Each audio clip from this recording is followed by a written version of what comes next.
Welcome back नाज़रीन। Pakistan television news के viewers को बताते चलें कि आपके लिए खूबसूरत ट्रांसमिशन हमने सजा रखी है, जिनमें हमारे पास ज़बरदस्त तज्जियाकार भी मौजूद हैं और इंतखाबात के हवाले से गर्मा गर्म बहस भी जारी है और जूं प्रोग्रेसिव रिजल्ट आ रहा है वो भी हम आपके साथ शेयर कर रहे हैं। हमारे साथी एंकर रिजवान हमारे साथ मौजूद है, वर्चुअल पे हम वो बता रहे हैं कि क्या तफसीलात हैं और कुछ रिजल्ट में और अनवार आपके साथ यहाँ पर शेयर कर रहे हैं और ये सिलसिला आखिरी वोट की काउंटिंग तक जारी रहेगा। आप हमारे साथ बंदे रहेंगे और हम रहेंगे आपके साथ इंशाअल्लाह। और जैसे आपके इल्म में है कि इस वक्त प्रोग्रेसिव रिजल्ट्स का सिलसिला जो है वो जोर पकड़ता जा रहा है, हम आपके साथ वो भी शेयर कर रहे हैं। कांटेदार मुकाबले मुतवक्के हैं, बड़े मुकाबले, तगड़े मुकाबले। 266 कौमी असम्बली के हल्के हैं, 265 पे आज वोटिंग हुई और उनके नताइज के आने का सिलसिला जारी है। हम यहाँ पर एनालिस्ट से गुफ्तगू भी कर रहे हैं, जो प्रोग्रेसिव रिजल्ट्स हम बता रहे हैं। ब्रेक पर जाने से कबल हम बात कर रहे थे कि अब पॉलिटिकल पार्टीज़ को जो इंस्ट्रूमेंट ऑफ चेंज कहलाती हैं उनको इंट्रोस्पेक्शन की तरफ जाना पड़ेगा और नताइज भी हमारे सामने, हम चाहेंगे कि वो भी आपके साथ शेयर करें। NA 250 कराची सेंट्रल 4 फरहान चिश्ती साहब MQM पाकिस्तान के 6000 वोट लेके आगे हैं, जबकि नईमुर रहमान खान साहब 5600 वोट लेके पीछे हैं। 307 में से 30 पोलिंग स्टेशन का नतीजा है। हाफिज नईमुर रहमान साहब जमात इस्लामी के अमीर हैं कराची के, वो इस वक्त पीछे हैं 5600 वोट लेके और 6000 वोट लेके MQM पाकिस्तान फरहान चिश्ती साहब आगे। NA 250 कराची सेंट्रल से एक और नतीजा हमारे सामने है। NA 216 मिटियारी मखदूम जमील जमान साहब 7880 वोट लेकर आगे पाकिस्तान पीपल्स पार्टी पार्लियामेंटेरियन से, जबकि बशीर अहमद मेमन साहब मुस्लिम लीग नवाज के 6023 वोट लेके पीछे हैं। 320 में से 3 पोलिंग स्टेशन का नतीजा है। बशीर अहमद मेमन साहब मुस्लिम लीग नवाज सिंध के सदर हैं, जो पीछे हैं 6023 वोट लेके, जबकि मखदूम जमील जमान साहब 7880 वोट लेके पीपल्स पार्टी पार्लियामेंटेरियन के आगे हैं। मशहूर हाला फैमिली के सपूत हैं मखदूम जमील जमान साहब, जो पीपल्स पार्टी पार्लियामेंटेरियन के इस वक्त लीड कर रहे हैं। एक और नतीजा हमारे सामने है। NA 205 नौशहर फरोज सिंध सैयद इब्रार अली शाह साहब हमारे जो इस वक्त नतीजा सैयद इब्रार अली शाह साहब पाकिस्तान पीपल्स पार्टी पार्लियामेंटेरियन के 16851 वोट लेकर आगे हैं, जबकि असगर अली शाह साहब मुस्लिम लीग नवाज के 12516 वोट लेकर पीछे हैं। 359 पोलिंग स्टेशन में से 13 पोलिंग स्टेशन का नतीजा है। सैयद इब्रार अली शाह साहब NA 205 जो शहर फिरोज से लीड कर रहे हैं 16851 वोट लेकर। यह भी अहम नतीजा है। NA 205 अब सिंध से भी नताइज के प्रोग्रेसिव रिजल्ट्स का सिलसिला शुरू है इस वक्त और वहां पर भी मुकाबला है पीपल्स पार्टी और PMLN और GDA के दरमियान। एक नुकता जो मैं आप लोगों के सामने रखना चाहूंगा, पीपल्स पार्टी सिंध में एक अच्छे मार्जिन से जीत रही है। यही पीपल्स पार्टी जब पंजाब में आती है तो हमें मुकाबले में क्यों कर नजर नहीं आती, जबकि बिलावल साहब ने अपने इलेक्शन कैंपेन में कहा था कि 15 साल में उन्होंने सिंध में इतनी बड़ी तब्दीली लेकर आई हैं कि पंजाब वाले अब उनको वोट दें। मिट्टी में खड़े होकर उन्होंने कहा था कि जो मिट्टी है वो हमारा पार्टी का मैनिफेस्टो है। जफर साहब, क्या वजह है? देखें, मैंने आपको जब पहले भी पार्टीज़ के हवाले से बात हुई तो हमारे यहाँ जो फेडरलिस्ट पार्टीज़ थी उनकी फ्रेगमेंटेशन हुई और अब एक लामहला तौर पे हम माने या ना माने एक प्रोविंशियल कंपार्टमेंटलाइजेशन हो गई है। आपको जो PTI है वो खैबर पख्तूनख्वा में बड़ी तकड़ी नज़र आती है, PMLN आपको पंजाब में बड़ी तकड़ी नज़र आती है। और आपको ये भूलना नहीं चाहिए 2018 के भी जब नताइज आए थे, हतमी तौर पे सेटल हुए थे, तो 61 directly elected seats of national assembly वो मुस्लिम लीग नवाज ने जीती थी और 60 PTI ने जीती थी। इस दफ़ा भी कोई तनासुब शायद ऊपर नीचे होता नज़र आता है। सिंध में पीपल्स पार्टी का बहुत रहा है और उसकी और बलूचिस्तान में पिछली दफ़ा हमने बाप का तजर्बा किया, अब इस दफ़ा बाप बिखर गई है, कुछ नून में है, कुछ उधर है, कुछ पीपल्स पार्टी में, कुछ पीपल्स पार्टी में है।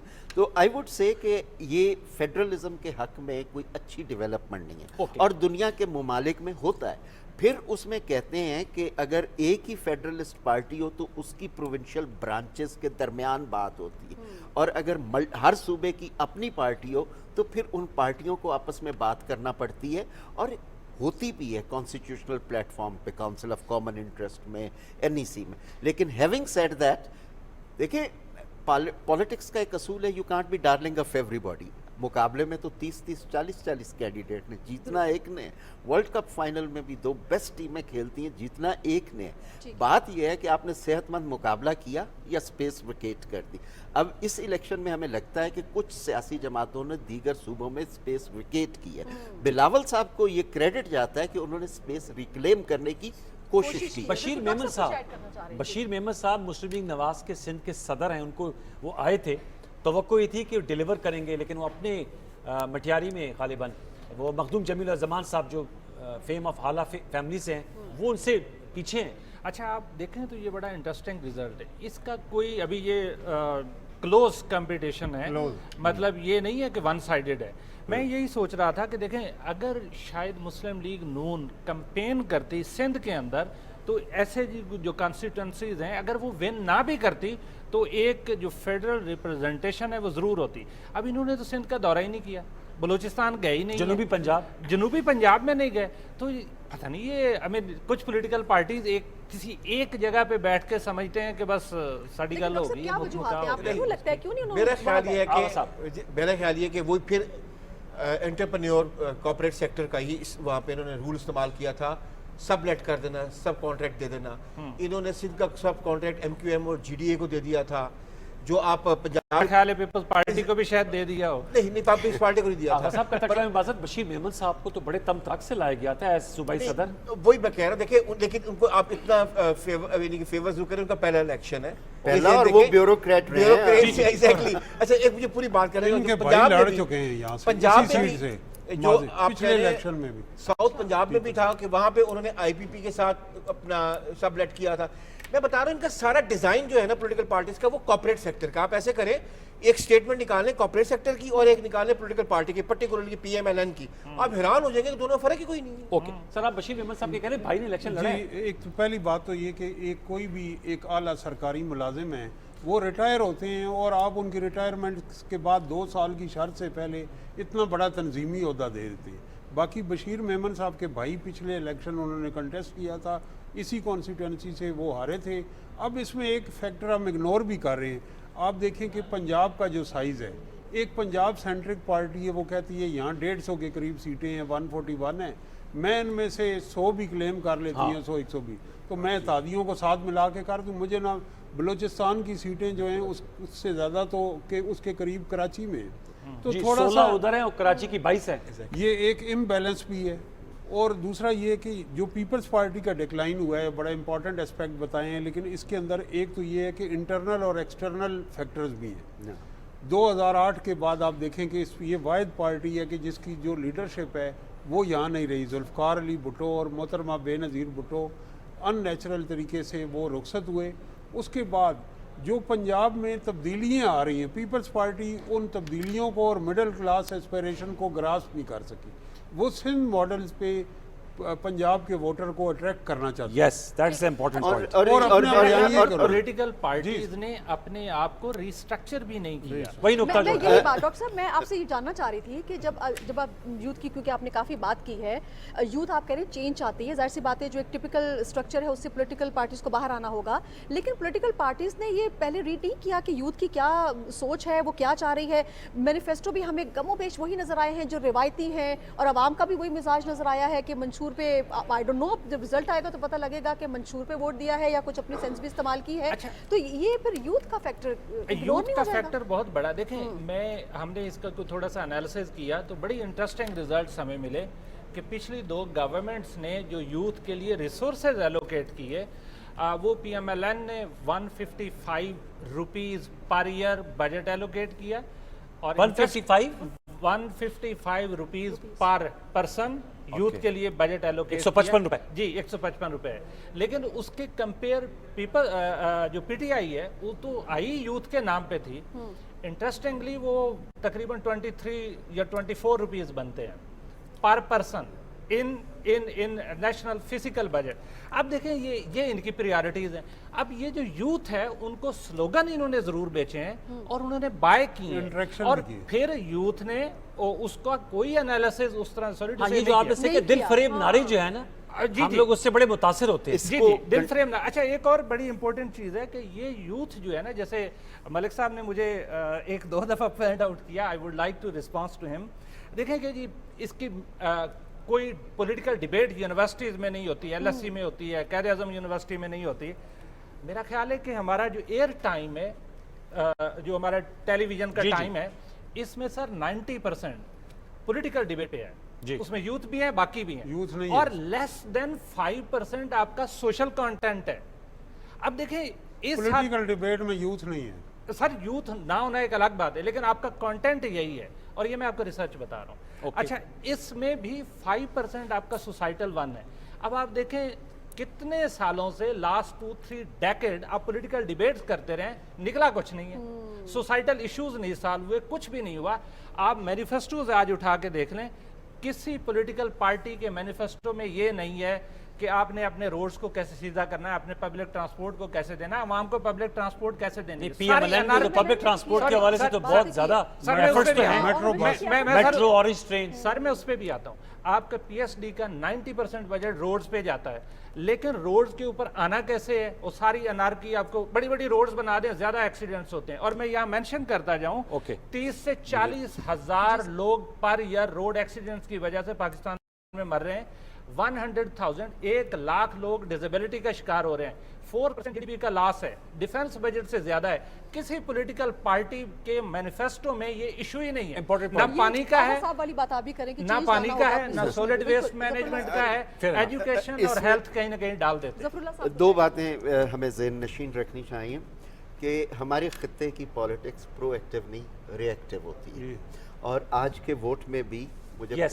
मुझे पोस्ट ट्रुथ पॉपुलिज्म के झलकियाँ नज़र आती हैं। और ऐसी पॉपुलिज्म की जो सियासत होती है उसमें बाज़ोकात कंटेंटलेस डिस्कोर्स भी होता है, खुशनुमा नारे भी होते सही हैं। कह रहे तो इस चीज़ को आप माइनस नहीं कर सकते। क्या हमारे पास कोई सिविक एजुकेशन की कोई ऐसी वैक्सीन है कि नौजवानों को इन्फॉर्म्ड पॉलिटिकल चॉइसेस पे ले जाएं? ख़वातीन की बात में करने के बहुत सारे कैंडिडेट्स आए हैं, बीए की डिग्री रखी गई तो मर्दों के पास नहीं थी, ख़वातीन को आगे किया। जब आजमाइश आती है मर्द पीछे हो जाते हैं, ख़वातीन को आगे किया। 5% टिकट हर पार्टी ने देने थे। जी, जी। कई ऑर्गेनाइजेशंस को लिटिगेशन में जाना पड़ा, केस अभी दोबारा रेफर हुआ है इलेक्शन कमीशन को कि सिवाय 2 पार्टियों के किसी ने दिया नहीं, और कहते हैं जी कैलकुलेट होगा तमाम इलेक्शंस के ऊपर। भाई हर इलेक्शन का साइकिल मुख्तलिफ है, हर इलेक्शन के लिए 5% से ज़्यादा होना चाहिए। ठीक है जी। जफरुल्लाह साहब, डिस्कशन का सिलसिला जारी है। नाज़रीन, गाहे बगाहे हम आपको जो लेटेस्ट अपडेट है इंतखाबी नताइज के हवाले से वो भी दे रहे हैं। गैर हतमी गैर सरकारी नताइज हम अपने नाज़रीन के साथ शेयर कर रहे हैं। वर्चुअल में हमारे साथी रिजवान हमारे साथ मौजूद हैं, कुछ नई अपडेट्स लिए। Over to you Rizwan.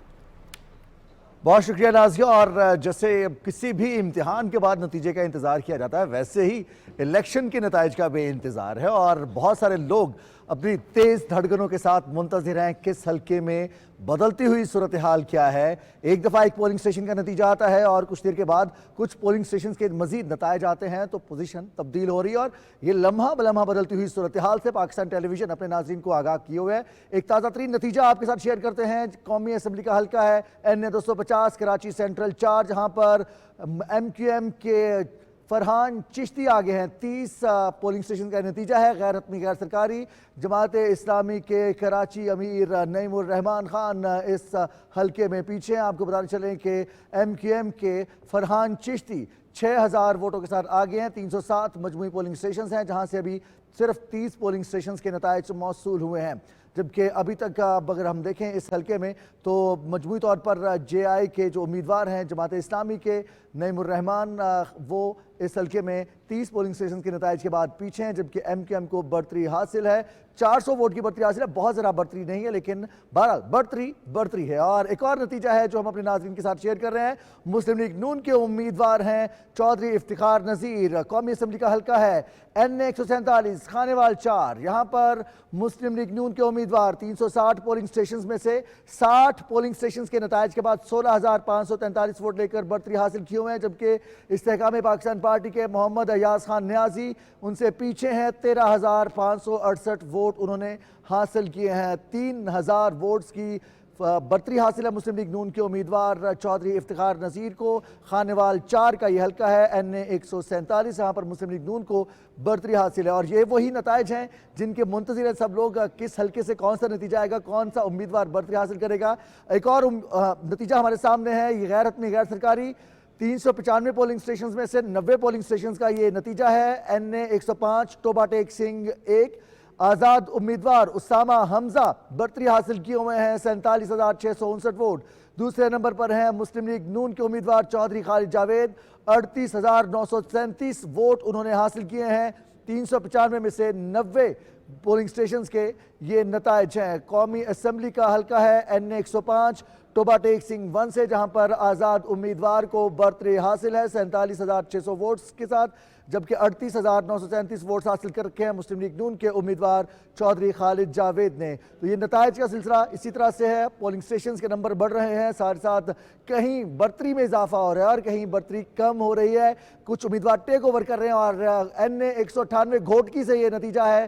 गैर हतमी गैर सरकारी खालिद अहमद खान लुंड इस वक्त 18,409 वोट हासिल किए हैं। 40 पोलिंग स्टेशंस हैं, 363 पोलिंग स्टेशंस मजबूती तौर पर है। अभी तक 40 पोलिंग स्टेशंस के ये नताइज हैं। बताते चलें कि इस पोलिंग स्टेशन के नताइज के मुताबिक पाकिस्तान पीपल्स पार्टी के उम्मीदवार को बरतरी हासिल है। एक और नतीजा, GDA के उम्मीदवार हैं लियाकत अली जतोई, 2,541 वोट हासिल किए हैं। 333 पोलिंग स्टेशन में से सिर्फ 9 पोलिंग स्टेशन के ये नताइज हैं। पाकिस्तान पीपल्स पार्टी के इरफान अली लगारी दूसरे नंबर पर हैं, 200 वोट्स का गालिबन फर्क है, लेकिन सिर्फ 9 पोलिंग स्टेशन का ये गैर हतमी गैर सरकारी नतीजा है।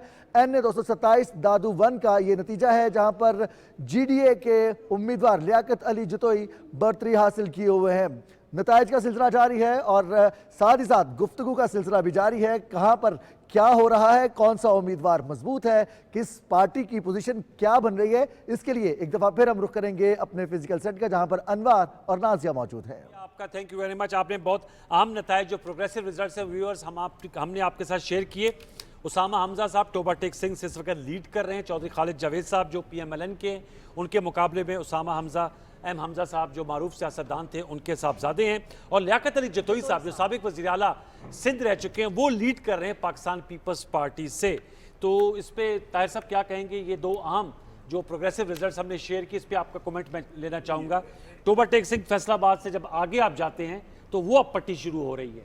ये ट्रेडिशनली M हमजा जो थे ये सीनियर पार्लियामेंटेरियन थे और मुस्लिम लीग नून के साथ ये वाबस्ता थे, सेनेटर भी रहे हैं, और इनकी कुछ नाराज़गियाँ हुई नून लीग से। इनके मुकाबले में हाजी इसहाक पीपल्स पार्टी के हुआ करते थे, तो फिर ये उसामा हमजा PTI में शामिल हो गए। खालिद जावेद वड़ाइच और इनके जो दूसरे भाई अमजद वड़ाइच फैमिली से हैं, और ये 2 नशस्तों पे पिछली दफ़ा कामयाब हुए थे इंडिपेंडेंट। तो इस दफ़ा ये काफ़ी अच्छी परफॉर्मेंस इन्होंने दिखाई है। इससे ये एक लग रहा है कि फैसलाबाद के साथ आउटस्कर्ट्स हैं। एक हमारे पास सिटी का नतीजा आया, और जो टोबा टेक सिंह है ये फैसलाबाद के आप कह सकते हैं कि मुज़ाफ़ात में है, और यहाँ पे पीर महल और जिस जफरुल्लाह साहब बता रहे थे रियाज फतेहाना और झंग का, तो शेख वकास साहब का झंग पे भी आपका तबसरा। झंग में हमें तो कोई इस वक्त जो पॉलिटिक्स के 3 अहम वहाँ में किरदार नज़र आते हैं। वहाँ शेख बिजनेसमैन कम्युनिटी है, वहाँ उलमा हैं, वहाँ मखदूम हैं, वहाँ पीर हैं। तो जंग की सूरत हाल को आप कैसे देखते हैं? जी देखें, जो तो अभी बहुत इब्तदाई नतीजा था, लेकिन शेख वकास अकरम पहले भी रहे हैं और उनके वालिद उनके साथ नीचे सूबाई असम्बली का इलेक्शन लड़ रहे हैं, जो तहसील नाजिम भी रहे और रुकने कौमी असम्बली भी रहे, और वो रूपोश हैं। उनको कैंपेन करने में बहुत मुश्किल आई। और नताइज भी आए हैं, वो भी हम आपके साथ शेयर करते हैं। NA 261 मौलाना अब्दुल गफूर हैदरी साहब जमीयत उलमा इस्लाम से 1852 वोट लेकर आगे हैं, जबकि मोहम्मद अख्तर मेंगल साहब बलूचिस्तान नेशनल पार्टी के 1313 वोट लेकर पीछे हैं। 255 में से 8 पोलिंग स्टेशन के नताइज हैं। NA 261 बड़ा मुकाबला है। मोहम्मद अख्तर जान मेंगल साहब बलूचिस्तान नेशनल पार्टी के 1313 वोट लेकर पीछे हैं, जबकि मौलाना अब्दुल गफूर हैदरी साहब जमीयत उलमा इस्लाम पाकिस्तान के 1852 वोट लेकर आगे हैं। ये बड़ा मुकाबला है। मौलाना अब्दुल गफूर हैदरी साहब सेक्रेटरी जनरल भी है। एक और नतीजा हमारे पास है, प्रोग्रेसिव रिजल्ट है, गैर हतमी गैर सरकारी।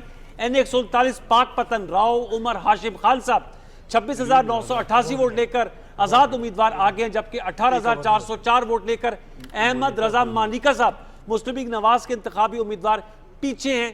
449 पोलिंग स्टेशन में से 72 पोलिंग स्टेशन का ही नतीजा है। NA 139 पाक पतन से राव उमर हाशिम खान साहब आज़ाद उम्मीदवार लीड कर रहे हैं 26,988 वोट लेकर। एक और नतीजा हमारे सामने अभी आएगा, फ्लैश होगा।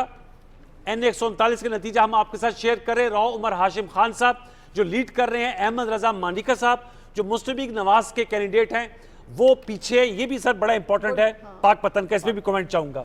बिल्कुल, पाक पतन का भी अहम है और इस टिकट के ऊपर भी जंग की बात हो रही थी, लेकिन मैं बड़ा हैरान हुआ गफूर हैदरी साहब जी, ये इस सीट पे नवाब सनाउल्लाह जहरी भी इलेक्शन लड़ रहे हैं पीपल्स पार्टी की तरफ से, और अख्तर मैंगल साहब का इत्तेहाद है पेशीन वाली सीट लेकिन यहाँ तो आमना सामना है। आमना सामना है, तो ये नहीं समझ आ तो रही नहीं समझ आना चाहिए कि वो जो इसको हम सियासी इत्तेहाद नहीं कहते, इसको सीट एडजस्टमेंट कहते हैं, उसमें है।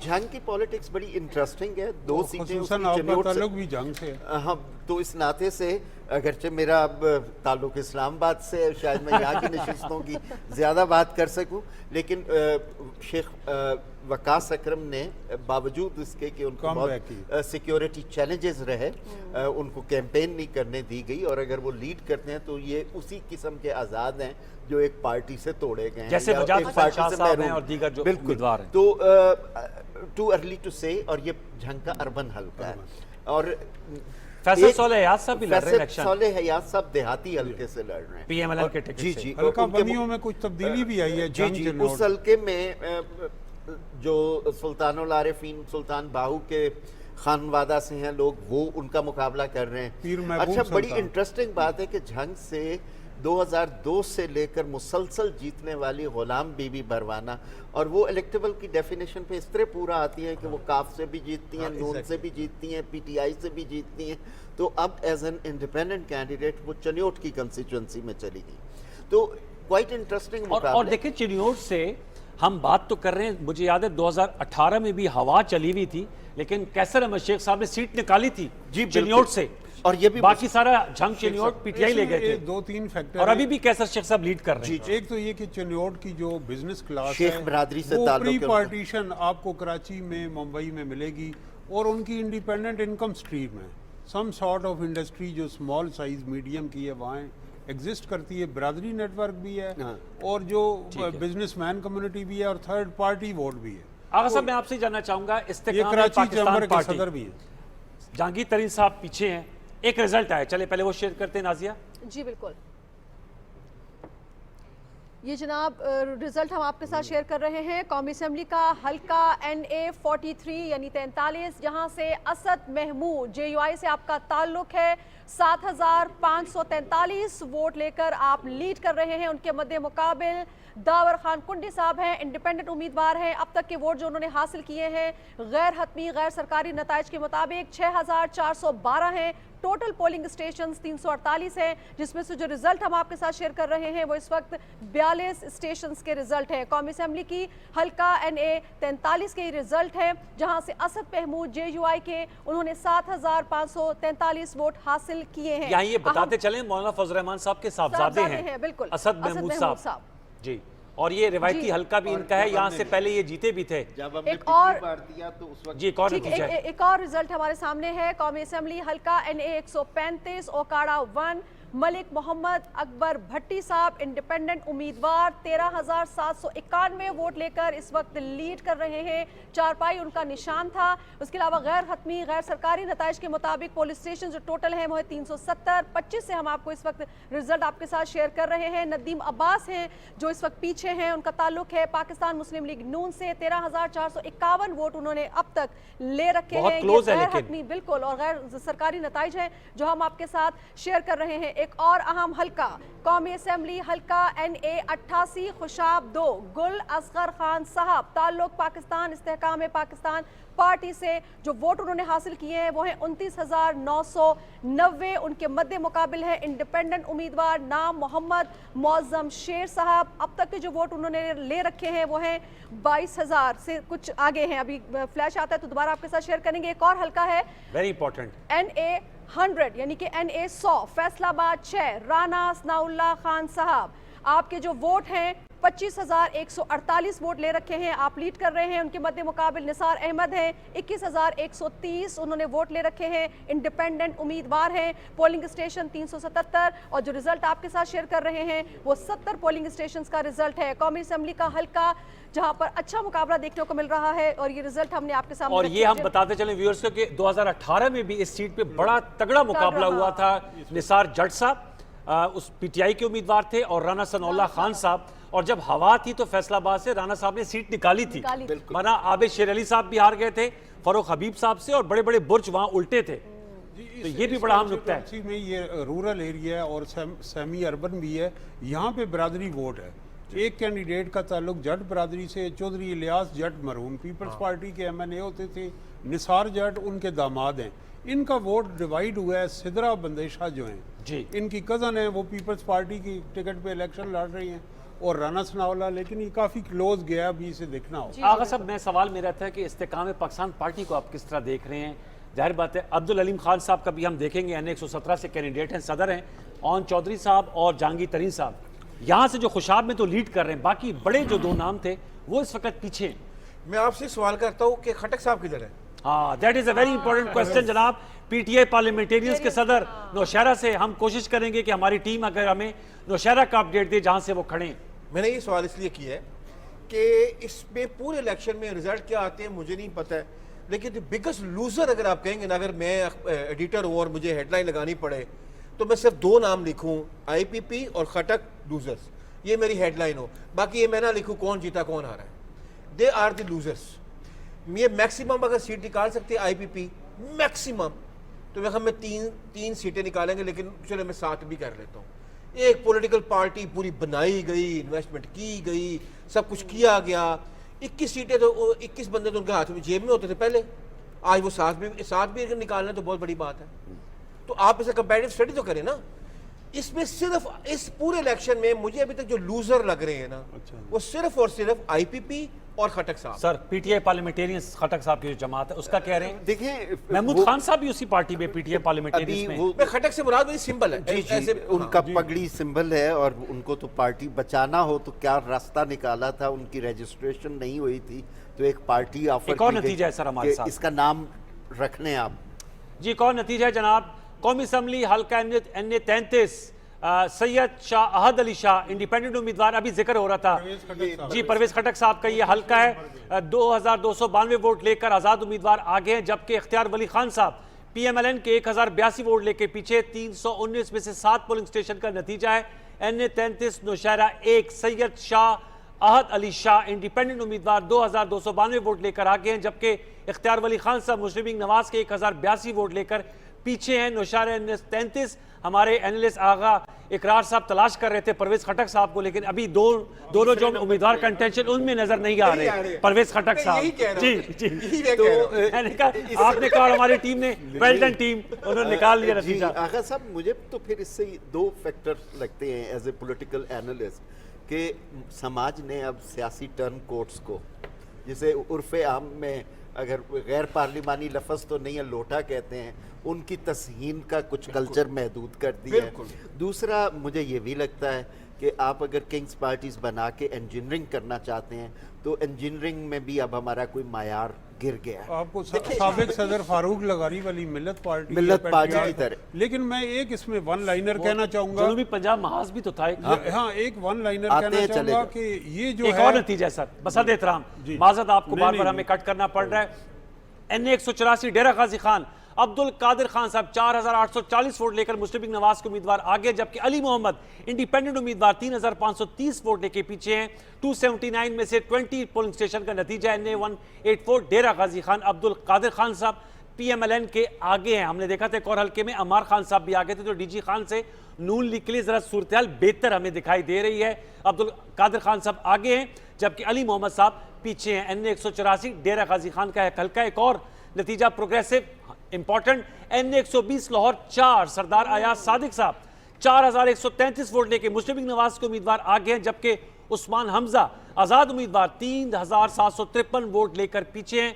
229 में से 6 पोलिंग स्टेशन का नतीजा है।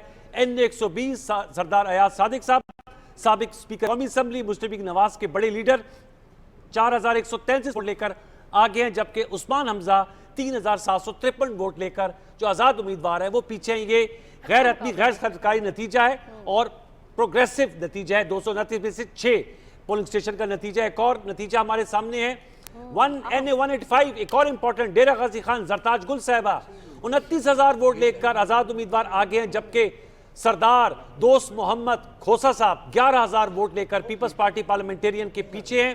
काफी बड़ा फर्क है। जरताज गुल साहिबा 29,000 वोट लेकर आजाद उम्मीदवार आगे हैं। 226 में से 75 पोलिंग स्टेशन का नतीजा है, जबकि सरदार दोस्त मोहम्मद खान साहब पाकिस्तान पीपल्स पार्टी के 11,000 वोट लेकर पीछे हैं। ये बड़ा नतीजा आ रहा है सर। मैं ये कहना चाहूँगा कि डीजी खान की ट्राइबल बेल्ट में पिछली दफ़ा भी जरताज गुल ने हमें सरप्राइज किया था। इनका ताल्लुक वहाँ से नहीं है, ये पख्तून ट्राइब से, इनकी शादी वहाँ से हुई है। लेकिन डीजी खान 1970 में भी आपने देखा कि वहाँ जमात इस्लामी के डॉक्टर नज़ीर जीते थे। इस दफ़ा ये जो मुझे हैरत ये है कि तीसरे नंबर पे जो कैंडिडेट हैं वो PMLN के, वो कौन है? लगारी जो फैमिली से हैं, सदर फारूक लगारी की फैमिली इसी हल्के से यहाँ पे खोसा और लगारी दोनों के मुकाबले में जरताज गुल ने अच्छा इसकी क्या वजह है जफरुल्लाह और साहब, ये कि वो रोपोश रही है, उन्होंने पेशावर हाई कोर्ट से वो तो बड़ी देर बैठना पड़ा उनको, और पेशावर हाई कोर्ट से बेल मिली। यहाँ अवैस लगारी होंगे। नहीं, यहाँ से जो PMLN ने ये सीट खाली छोड़ी हुई है, और इसका मतलब खोसा और लगारियों का इत्तेहाद था अगेंस्ट जरताज गुल। बिल्कुल, जरताज गुल मेरे ख्याल है काफी पॉलिटिकली एक्टिव रही हैं, वेरी एक्टिव। मतलब आजाद खड़ी है, वैसे तो PTI से ताल्लुक है, और उसने न्यूज सोशल मीडिया का भी बहुत स्ट्रॉन्ग इस्तेमाल किया है, और फिर वो मीडिया पे भी एक्टिव रही हैं, पॉलिटिकली भी एक्टिव रही हैं, और बड़ी और उनको सिंपैथी का भी वोट मिला। ये जो हम बात कर रहे थे तरीके इस्तेकाम पार्टी की, मैं वन लाइन में ये कहना चाहूँगा इस्तेकाम पाकिस्तान पार्टी की कि मुस्लिम लीग नून को इन कॉन्स्टिट्यूंसीज में नुकसान हुआ है। उसकी वजह ये है कि उनके जो कैंडिडेट से, जो फैक्शन से, जो तंजीम थी, उन्होंने अपने कैंडिडेट्स को विड्रा कराया, एंड इन सम केसेस उनके अपने कैंडिडेट खड़े। एक ब्रेकिंग न्यूज़ है सर, एक ब्रेकिंग न्यूज़ है नाज़रीन, लिए चलते हैं, फिर वापस आते हैं, डिस्कशन का सिलसिला यहीं से जारी रखेंगे। Over to news studios.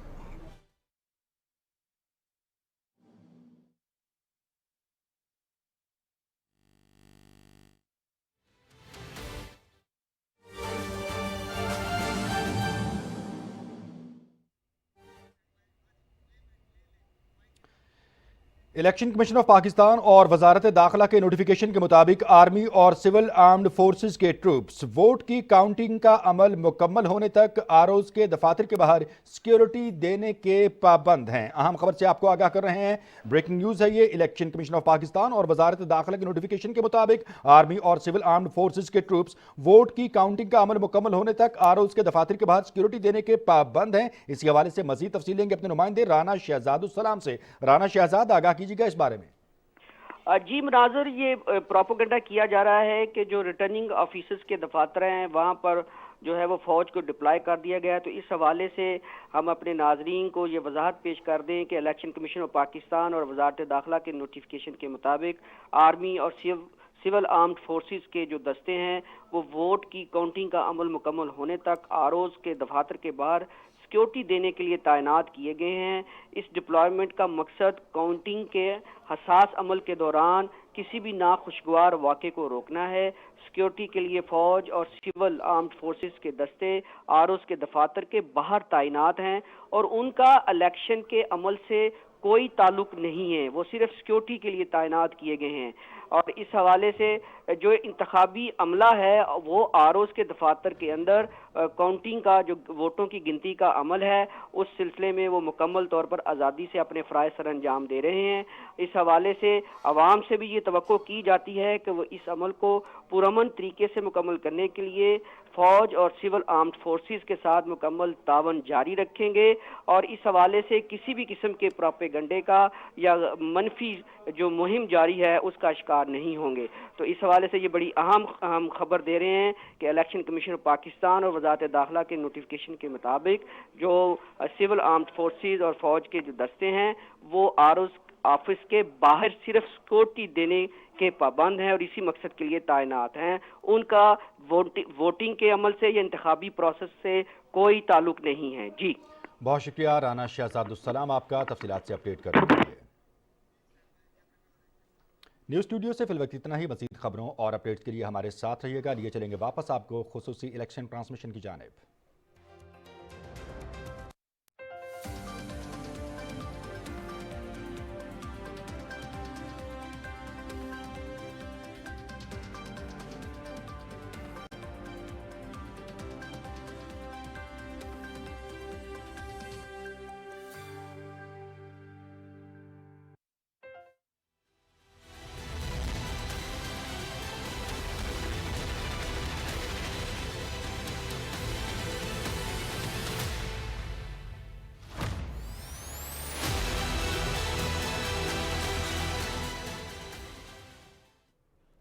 Welcome back. एक दफा फिर ब्रेकिंग न्यूज से दोबारा लौट कर आए हैं। नतायज का सिलसिला जारी है। प्रोग्रेसिव रिजल्ट्स पाकिस्तान टेलीविजन की इलेक्शन सिटी से हम आपके साथ शेयर कर रहे हैं।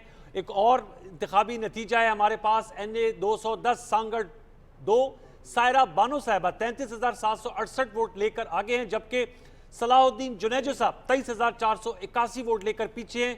सलाहुद्दीन साहब पीपल्स पार्टी पार्लियामेंटेरियन से हैं, सायरा बानो साहबा GDA से हैं, सांगड़ से लीड कर रही हैं 33,768 वोट लेकर। 459 में से 101 पोलिंग स्टेशन का यह नतीजा है। 23,481 वोट लिए सलाहुद्दीन जुनेजो साहब से। ये पहला नतीजा है जिसमें GDA के कैंडिडेट की अच्छी खासी लीड है। और सायरा बानो साहबा ने असम्बली में बड़ा अपना नाम भी बनाया हुआ था, जो 2013 से 2018 की असम्बली थी। सायरा बानो साहबा NA 210 सांगड़ 2 से इस वक्त लीड कर रही हैं कौमी असम्बली का हल्का। एक और नतीजा हमारे पास है। NA 93 चिन्योट 1 गुलाम मोहम्मद आजाद उम्मीदवार 12,559 लेकर आगे हैं, जबकि गुलाम बीबी भरवाना साहिबा आजाद उम्मीदवार 9,652 वोट लेकर पीछे हैं। 313 में से 30 पोलिंग स्टेशन का नतीजा है। चिन्योट NA 93 गुलाम मोहम्मद साहब 12,559 वोट लेकर आगे हैं, जबकि गुलाम बीबी भरवाना साहिबा 9,652 वोट लेकर पीछे हैं। अभी गुफ्तगू कर रहे थे जफरुल्लाह साहब के गुलाम बीबी भरवाना साहब जिस जमात से खड़ी होती है जीत जाती है, लेकिन लगता है इस दफा उनका जादू नहीं चला। कंस्टिट्यूएंसी बदली है। जंग से चिन्योट जी जंग से चिन्योट गई है। गुलाम मोहम्मद लाली साहब भी पिछली दफा PTI के MNA थे इसी हल्के से, और वो इस दफा फिर वो लीड कर रहे हैं। सायरा बानो का देखें कि पॉलिटिकल एक उनकी पॉलिटिकल कम्युनिकेशन में बड़ी एक मुनफरिद सा स्टाइल है, और लगता है कि उनके मुनफरिद स्टाइल में हिट किया कंस्टिट्यूएंसी जीतने में, और मैं समझता हूं कि ये बड़ा क्लोज कंपटीशन है। जरताज गुल साहिबा ने जो लीड ली है 11,000, 27,000, 29,000 वो बहुत अमेजिंग है। और अयाज सादिक साहब का भी जो जिस हल्के के इब्तदाई ट्रेंड्स आए हैं, अभी बहुत कम पोलिंग स्टेशन है, ये उनका रिवायती हल्का नहीं था, जिसमें ये उनको शेख रोहेल असगर तो लेट्स सी कि इस हल्के लेकिन Ayaz Sadiq has a habit of winning elections. बहुत सरदार अयाज सादिक साहब को ये आप देंगे आगा साहब, कैडेट के इलेक्शन जीत जाते हैं। नहीं, इसमें आपको ये मालूम है कि वो कौमी असम्बली के बड़े वजादार स्पीकर भी रहे, और उन्होंने अपनी सियासत का आगाज इमरान खान के साथ PTI से किया। वो MPA के कैंडिडेट थे, इमरान खान MNA के MPA के कैंडिडेट के तौर पे उनके ज़्यादा वोट आए, और उनके वोटर्स ने कहा, और वो खुद इंटरव्यू में बता चुके हैं, कई बार उन्होंने खान साहब को कहा कि पार्टी को मुतहर्रिक करना चाहिए, उन्होंने नहीं की, तो फिर वो उन्होंने PMLN को ज्वाइन किया और उन्होंने विन किया। अनवर डॉक्टर साहब मुस्कुरा रहे हैं, कुछ ऐड करना चाह रहे हैं? जी मेरा डॉक्टर ख्याल साहब। है पॉलिटिकल लैंग्वेज जो है ना इस मुल्क की, वो काफ़ी चेंज होती जा रही है। अच्छा।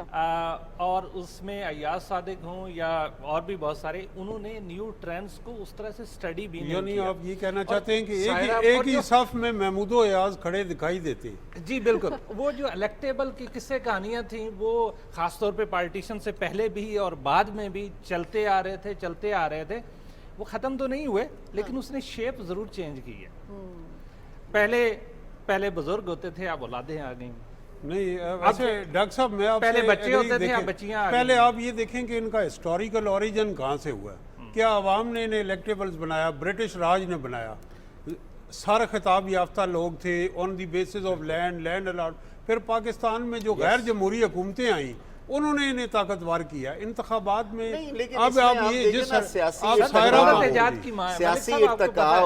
इर्तिका रॉटन बारोस क्या थी, जागीरदारों ऐसे की ही है। सीटें थी। नहीं, तो आपने देखना यह है कि क्या आपकी डेमोक्रेसी उस अंदाज में इवॉल्व कर रही है कि वो वाकई इसीलिए तो रिप्रेजेंटेटिव रास्ता रोका डेमोक्रेसी जाता है। 47 के इलेक्शन में यूनियनिस्ट पार्टी क्यों हार गई थी? भाई यूनियनिस्ट पार्टी यही तो थी। जी, जी। ये सारी शराफिया थी, ये कायद आज़म ने इन्हें शिकस्त दी थी। दूसरी बात जो आप सायरा बानो के हल्के की हम डिस्कस कर रहे हैं, ये सांगड़ का मुस्लिम लीग फंक्शनल की वो रहनुमा है, और ये पीर साहब पिगाड़ा वाक़ा एरिया मैं यही है। कहना ये सिर्फ उनकी सोशल मीडिया खसूसियात नहीं है, उनका ताल्लुक रहीम यार खान से है, शादी उनकी वहाँ हुई है। उन्होंने वही जरताज गुल वाला नेक्स्ट से लेकिन बन रहा है। जो जफर भाई कह रहे हैं कि उनकी एज ए पार्लियामेंटेरियन परफॉर्मेंस और फिर मीडिया स्क्रीन पे और सोशल मीडिया पे वो हमें मुतहरिक नजर आई और अच्छी पार्लियामेंटेरियन। सर आप क्या कहेंगे सांगड़ के नतीजे में? देखिए क्योंकि जी, सायरा बानो सायरा हम देख रहे थे बानो- GDA वाले कहीं पर सबकत नहीं ले जा रहे थे पीपल्स पार्टी से। सायरा बानो ने हैज टर्न्ड द टेबल्स। मैं सायरा बानो को एक एग्जांपल के यानी के तौर पे लेता हूँ, जैसा एक ज़माने में तहमीना दुल्ताना साहिबा होती थी, कि ये वो एक खवातीन और हैं नतीजा है। जो जी कि आगा साहब यहाँ पर रोकेंगे आपको। एक और प्रोग्रेसिव रिजल्ट हमारे सामने है। कौमी असेंबली का हल्का NA 227 अहम उम्मीदवार, बड़े उम्मीदवार यहाँ पर नजर आ रहे हैं। लियाकत अली जतोई साहब, ताल्लुक उनका GDA से है। GDA के बारे में अभी बात भी हो रही थी। तो उन्होंने जो वोट लिए हैं वो हैं 19,869। उनके मध्य मुकाबिल हैं इरफान अली रगारी साहब, उनका ताल्लुक है पाकिस्तान पीपल्स पार्टी पार्लियामेंटेरियन से। अब तक जो वोट उन्होंने हासिल कर रखे हैं उनकी तादाद है 16,241 और पोलिंग स्टेशन टोटल वहां पर है 333। और जो रिजल्ट आपके साथ शेयर कर रहे हैं वो है 55 हल्का NA 227 दादू 1 का ये रिजल्ट है जो हमने आपके साथ शेयर किया है। एक और नतीजा कौमी असेंबली हल्का NA 175 जमशेद अहमद साहब, इंडिपेंडेंट उम्मीदवार। जी हाँ, जमशेद दस्ती साहब, उन्होंने टोटल जो वोट अभी तक हासिल किए हैं गैर हतमी गैर सरकारी नताइज के मुताबिक 25,103 वोट उन्होंने हासिल कर लिए हैं। और उनके मध्य मुकाबिल हैं पाकिस्तान मुस्लिम लीग नून के हम्माद नवाज खान, जिन्होंने वोट हासिल किए हैं 24,265। स्टेशन की तादाद 345। अब तक जो नतीजा सामने आया है पोलिंग स्टेशन से उनकी तादाद है 48। 175 हल्का कौमी असेंबली का मुजफ्फरगढ़ 1 जिसे हम आपके सामने ये रिजल्ट शेयर कर रहे हैं। जमशेद अहमद दस्ती साहब हमें लीड लेते हुए नजर आ रहे हैं। कौमी असेंबली का हल्का NA 73 अली असजद मलही साहब, इंडिपेंडेंट उम्मीदवार, वोट जो अभी तक हासिल किए हैं वो है 3,123 के साथ वो लीड करते हुए नजर आ रहे हैं। उनके मध्य मुकाबिल हैं जनाब नौशीन इफ्तिखार साहिबा, ताल्लुक आपका पाकिस्तान मुस्लिम लीग नून से, जो वोट हासिल कर रखे हैं वो है 2,203। पोलिंग स्टेशन की तादाद 351। अभी तक जो रिजल्ट हमें मौसूल हुआ है उन पोलिंग स्टेशन की तादाद है 8। सियालकोट 4 NA 73 कौमी असेंबली का ये हल्का जिसमें हमने आपको ये रिजल्ट शो किए हैं, जिसमें अली असजद मलही साहब जो इंडिपेंडेंट उम्मीदवार है वो हमें PMLN के मध्य मुकाबले नजर आ रहे हैं, लीड लेते हुए नजर आ रहे हैं। नाज़िया, ये बड़ा इंपॉर्टेंट मुकाबला था नौशीन इफ्तिखार और अली असद मल्ली का। बड़ा मारूफ इलेक्शन हुआ था, डस का धुंध वाला। उसमें अली असद मल्ली साहब को शिकस्त हुई थी नौशीन इफ्तिखार साहिबा से। और नौशीन इफ्तिखार ज़िमनी इंतखाब बड़ा मशहूर हुआ था, धुंध जो आ गई थी। और अब जनाब नौशीन इफ्तिखार के वालिद जो हैं मारूफ ज़ारे शाह इफ्तिखारुल हसन शाह कई टर्म के यहाँ MNA हैं और ये रिटेन किया, लेकिन इस दफ़ा उनका मार्जिन काफ़ी था पिछली दफ़ा और उस वक्त तक गवर्नमेंट भी जो थी वो PTI की थी। इस दफ़ा हमें अली असजद मली जो हैं वो उनका वोट प्रोग्रेसिव नज़र आ रहा है। क्यों जी आगा साहब, इस पर क्या कहेंगे? ये भी बड़ी सियालकोट 7 वाला हल्का ख्वाजा आसिफ साहब का है। नौशीन इफ्तिखार साहिबा विनिंग कैंडिडेट थी लास्ट बाई इलेक्शन में। जी कुछ और नताइज भी हमारे साथ हैं, हम आपके साथ शेयर करेंगे। रिजवान, ओवर टू यू, कुछ आप भी बताइएगा क्या अपडेट्स हैं? जी बिल्कुल, और अपडेट्स का सिलसिला तो जारी है। अब जो सूरत हाल है उसमें हम नाजरीन से भी ये कह रहे हैं और हमारे बहुत सारे नाजरीन रिजल्ट्स के मुंतज़िर हैं। इस दौरान बड़ा दिन है, बड़ा इवेंट है पाकिस्तान में, आम इंतखाबात 2024, और बहुत सारे लोग अपना खाने पीने के मुंतज़िर हैं कि ये पहले नतीजा देख लें उसके बाद वो कोई इंतजाम करें। एक नतीजा है हमारे सामने NA 93 चिन्नीओट 1 से, जहाँ पर आज़ाद उम्मीदवार गुलाम मोहम्मद बर्तरी हासिल किए हैं 12,569 वोट्स के साथ। 313 इंतखाबी पोलिंग स्टेशन हैं यहाँ पर, जहाँ से सिर्फ 30 पोलिंग स्टेशन के नताइज के बाद दूसरे भी आज़ाद उम्मीदवार हैं गुलाम बीबी, जिन्होंने अभी तक 9,652 वोट हासिल किए हैं। गैर हतमी गैर सरकारी नतीजा है कौमी असेंबली हल्का NA 93 चिन्नीओट 1 से, जहाँ पर आज़ाद उम्मीदवार गुलाम मोहम्मद बर्तरी हासिल किए हुए हैं। इसके साथ साथ और नताइज का सिलसिला भी जारी है। मजीद क्या अपडेट्स हैं इससे आपको आगाह करते चलें। एक और अहम नतीजा किस हल्के में से है, कौन कौमी असेंबली का ये हल्का है, और ये हल्का है NA 217 टंडोला यार, जहाँ पर पाकिस्तान पीपल्स पार्टी के जुल्फ़िकार बिचानी 39,893 वोट लेकर आगे हैं। उन्होंने 70 पोलिंग स्टेशन में 39,893 वोट हासिल किए हैं, जबकि GDA की राहिला मगसी 19,541 वोट के साथ उनसे पीछे हैं। अभी तक 70 पोलिंग स्टेशन के ये नताइज हैं, गैर हतमी गैर सरकारी नताइज। टंडोला यार का ये हल्का NA 217 कौमी असेंबली के हल्के के नताइज हम आपके साथ शेयर कर रहे हैं पाकिस्तान टेलीविजन के इलेक्शन सिटी से बराह रास्त। जैसे जैसे डेवलपमेंट्स हो रही हैं, इन डेवलपमेंट से हम आपको आगाह कर रहे हैं बाकायदगी के साथ।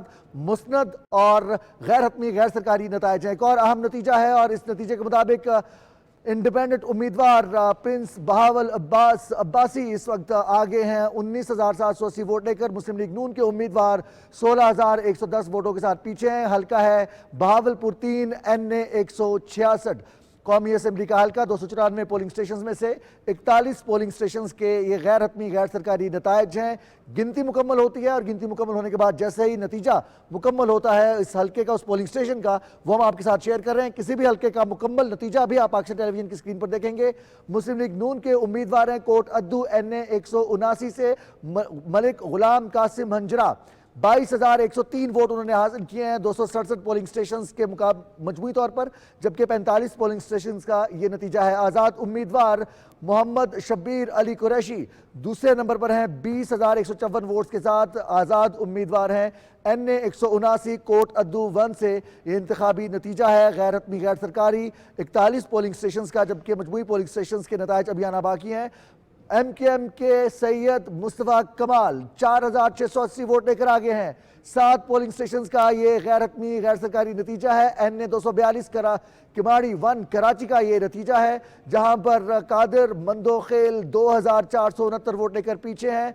286 पोलिंग स्टेशंस में से सिर्फ 7 पोलिंग स्टेशंस के ये नतायज हैं, गैर हतमी गैर सरकारी नतायज हैं। पाकिस्तान पीपल्स पार्टी के साबिक वफाकी वजीर कादिर मंदोखेल इस वक्त पीछे हैं, जबकि MQM के मुस्तफ़ा कमाल बरतरी हासिल किए हैं। इलेक्शन सिटी से वर्चुअल ट्रांसमिशन से नतायज का सिलसिला जारी है। जैसे जैसे नतायज बनते जा रहे हैं सूरत हाल वाज़ेह होते जा रही है और इसके साथ साथ इसको दिलचस्प बना रही है हमारे पैनलिस्ट की शानदार और जानदार डिस्कशन। तो आपको लिए चलते एक मरतबा फिर क्या तज्जिए क्या तबसरे हैं।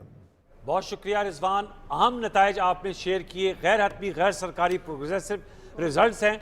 मैं चाहूँगा आगा इकरार साहब, शबीर कुरैशी साहब जो कोट अद्दू से 2018 में जीते थे, आज़ाद जीते थे, फिर PTI में शमूलियत इख्तियार की, दोबारा खड़े हैं लेकिन इस दफ़ा पीछे हैं मलिक कासिम साहब से। इस नतीजे पे आपकी क्या राय है और बावलपुर के हवाले से भी बताइएगा। देखिए जी, ऑनेस्टली स्पीकिंग ये जो रीजन है ना, इसके I am not qualified the man sitting with me, Tahir नहीं मलिक ही साहब, is the best person to ask this चलें जी, question. The best person to answer the question. ये डिस्ट्रिक्ट नाजिम भी रहे हैं, हंजरा फैमिली इलेक्ट होती रही और शबीर कुरैशी फैमिली भी, मोहसिन कुरैशी और फिर उनकी एहलिया पीपल्स पार्टी में भी थे। तो ये क्लोज कॉन्टेस्ट होगा अभी तक का जो नतीजा आया। और दूसरा जो बावलपुर का है, इसमें एक अमेजिंग चीज़ मैं देख रहा हूँ कि वहाँ जो नवाब थी फैमिली थी, प्रिंस और सलाउद्दीन साहब, उनके नवाब सलाउद्दीन असम्बली में नज़र आते थे, वो 90s के बाद उनका डिक्लाइन हो गया, नवाब ऑफ बावलपुर फैमिली जी। तो ये कम बैक उन्होंने किया, ये अमेजिंग एस्पेक्ट है प्रिंस ऑफ बावलपुर। और एक बावलपुर के वोट PTI को सपोर्ट किया, PTI को सपोर्ट किया था, फिर भी पिछले इलेक्शन में ये हमें कामयाब दिखाई नहीं दिए। लेकिन इस दफ़ा जो इनका प्रोग्रेसिव रिजल्ट है अभी तक वो शो कर रहा है कि भावलपुर के वोटर ने इन्हें वोट दिए। सियालकोट डस का भी चाहूंगा क्योंकि वो आपने तो धुन का तो जिक्र किया, बहुत धुन तो पिछले दिनों भी बहुत इम्पोर्टेंट था और इसमें मेरा ख्याल है कभी कम पोलिंग स्टेशन करीब है। लेकिन ये कोट अद्दू, मुजफ्फरगढ़, जमशेद दस्ती, जिस तरह उन्होंने बहुत पार्टियां बदली हैं, क्लोज है। अब वो PTI के टिकट पे थे आ रहे। इस रीजन की बड़ी अनप्रिडिक्टेबल पॉलिटिक्स है। पिछली दफा पीपल्स पार्टी ने यहाँ से 4-5 सीटें निकाल ली और इस बार खर फैमिली भी मुजफ्फरगढ़ की मशहूर फैमिली है, वो भी गुलाम रब्बानी खर, रजा रब्बानी खर ने रब्बानी खर के भाई थे। तो यहाँ पे सराइकी बेल्ट की पॉलिटिक्स में भी हमें एक चेंज नजर आ रही है, एक शिफ्ट नजर आ रहा है। जो ट्रेडिशनली कहा जाता था कि जनूबी पंजाब महाज की वजह से आए हैं, अब वहाँ पे ऐसे इंडिपेंडेंट उम्मीदवार नज़र आ रहे हैं जो PTI की तरफ टिल्ट रखते हैं या उनके साथ एसोसिएटेड। चले जफर साहब, मुझे ये बताइए कि अभी सब लास्ट मिनट जितने अभी रिजल्ट्स आ रहे हैं कराची के, ये इतने कम क्यों आ रहे हैं? लाहौर अर्बन सिटी है, फैसलाबाद, ये क्या मसला है? पेशावर से अभी तक कुछ नहीं आया, क्वेटा से कुछ नहीं आया, अर्बन रिजल्ट्स भी इवन नहीं आए। हमने इस्लामाबाद के नहीं आए। चले ये, लेकिन हम चूंकि हमारा ये सिलसिला जारी रहेगा, ये जैसे मैंने आपसे कहा 24 आवर्स की ट्रांसमिशन है, तो जो रिजल्ट्स जिनके हवाले से आगा इकरार साहब को और जफरुल्लाह साहब को कुछ तहफ़्फ़ुज़ात या नहीं, हम बेकरार हैं। जफरुल्लाह साहब बेकरार हैं, इंशाल्लाह इनकी बेकरारी जो है वो सेटिस्फाई हो जाएंगे। सर बहुत शुक्रिया जफरुल्लाह खान साहब, it was a pleasure to have you in our election city transmission. Mohammad Zaman साहब, बहुत अच्छा एक्सपीरियंस था सर, और एज ऑलवेज ताहिर नईम मलिक साहब, आगा इकरार हारून साहब, ऑब्वियसली द टू टाइटन्स। और मैं समझता हूँ बड़ी अच्छी हमारी डिस्कशन को उन्होंने आगे कंडक्ट किया। नाजिया, आप, मैं और रिजवान व्यूअर्स, हमने आपको 7 से 12 बजे का स्पेल आपके साथ शेयर किया। हमारी ट्रांसमिशन का सिलसिला जारी रहेगा। Keep posted, keep watching PTV mega transmission from PTV election city. इंशाल्लाह 265 कौमी असम्बली के हलकों के नताइज हम आपको बता रहे हैं। इस हवाले से प्रोग्रेसिव रिजल्ट शेयर कर रहे हैं। एक छोटा सा वक्फा शामिल करेंगे, न्यूज़ ब्रेक है, उसके बाद हमारी अगली जो टीम है panel of new guest, panel of new anchors आपको ज्वाइन करेंगे। Stay put. मुझे और नाजिया खान को इजाज़त दीजिए, अपना बहुत सा ख्याल रखिए। अल्लाह निगहबान।